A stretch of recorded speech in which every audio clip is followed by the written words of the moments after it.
தாமதிப்பது பாவமா? Price Lord. சோம்பேறியின் விளைநிலம் வழியாக நான் நடந்து சென்றேன். அந்த மதிகேடருடைய திராட்சை தோட்டத்தினூடே சென்றேன்.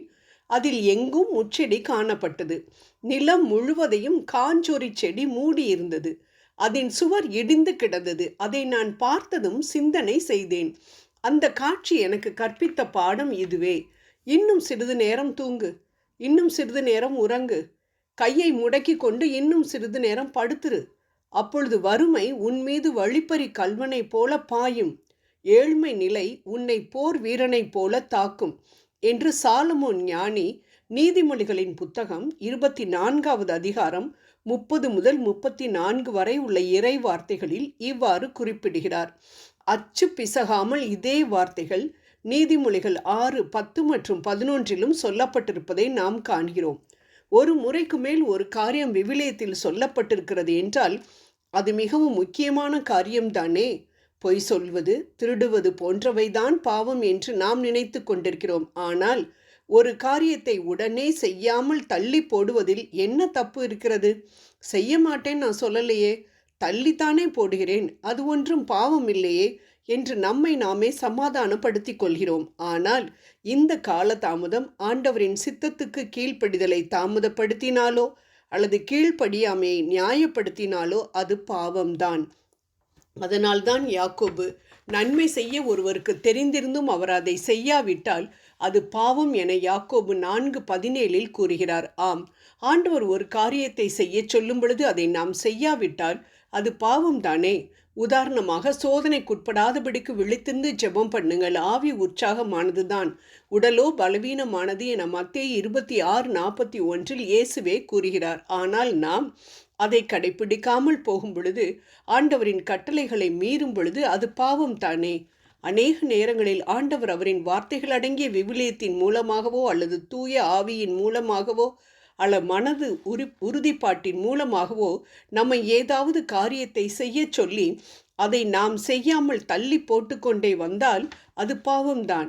சாலமோன் ஞானி கண்ட காரியம் நமது ஆவிக்குரிய வாழ்விற்கு ஒரு அருமையான பாடத்தை கற்பிக்கின்றது. ஒரு விவசாயி விதையை விதைக்கிறார்.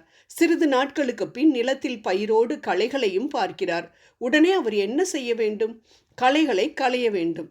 நாளை பார்த்து கொள்கிறேன் என்று களைகளை பிடுங்குவதை தள்ளி போட்டுக்கொண்டே வந்தால் களைகள் பெரிதாக வளர்ந்து தானியத்தையே நாசப்படுத்தி நஷ்டத்தை தான் கொடுக்கும்.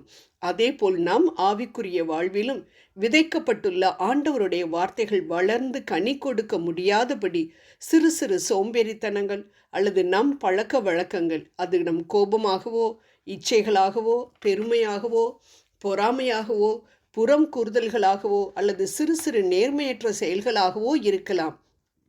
இந்த ஒரு முறை மாத்திரம், அடுத்த தடவை கட்டாயம் விட்டுருவேன், நாளையிலிருந்து பைபிளை படிப்பேன், அடுத்த வாரத்திலிருந்து ஒழுங்காக கோயிலுக்கு போவேன், அடுத்த முறை நான் கோபப்படவே மாட்டேன் என்று நாம் ஆண்டவருக்கு கீழ்ப்படிதலை தள்ளி போட்டு கொண்டே வந்தோம் என்றால் அது நாளடைவில் திருத்தவே முடியாத பாவ பழக்க வழக்கமாக மாறிவிடும் என்பதுதான் விவிலிய உண்மை. ஆம், இவையெல்லாம் மனிதனாகிய ஒவ்வொருவருக்கும் தானாகவே ஏற்படக்கூடியது. ஆனால் ஆவியின் கனிகள் கலாத்தியர் 5:22 மற்றும் 23 தானாக வளராது.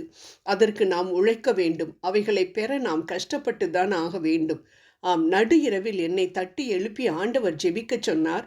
ஏன் என்று கேட்காமல் ஜெபித்தேன். அந்த நேரத்தில் பிரயாணம் பண்ணி கொண்டிருந்த மகனுக்கு நேர இருந்த ஆக்சிடென்ட்டில் இருந்து ஆண்டவர் அவனை காப்பாற்றினார் என்றும், நேற்று என் தோழியிடம் ஆண்டவரின் வார்த்தைகளை பேச சொன்னார் ஆண்டவர், இன்று பேசலாம் என்றிருந்தேன், ஆனால் காலையிலேயே அவர் தற்கொலை செய்துவிட்டாள் என்றும் எத்தனை பேர் சொல்ல கேட்டிருக்கிறோம். அன்பானவர்களே, நாம் பிறக்கும் போதே நம்மை குறித்து ஆண்டவர் ஒரு திட்டம் நன்மைக்காகத்தான், நம் நன்மைக்காகத்தான் எரேமியா 29:11 போட்டு வைத்திருக்கிறார். அதை நிறைவேற்ற நம்மிடம் பேசிக்கொண்டே இருக்கிறார். ஆனால் நாம் இதை கேட்காமல் நாளை நாளை என்று தள்ளி போட்டு கொண்டே வந்தோம் என்றால், இனி தள்ளி போட முடியாதபடி நம்மை மரணம் சந்தித்தது என்றால் நித்திய அக்கினி வீடாகிய நரகத்திற்கல்லவா செல்ல வேண்டும். அதனால் உடனே கீழ்ப்படிவோம், வெற்றி பெறுவோம். ஜெபம் செய்வோம்.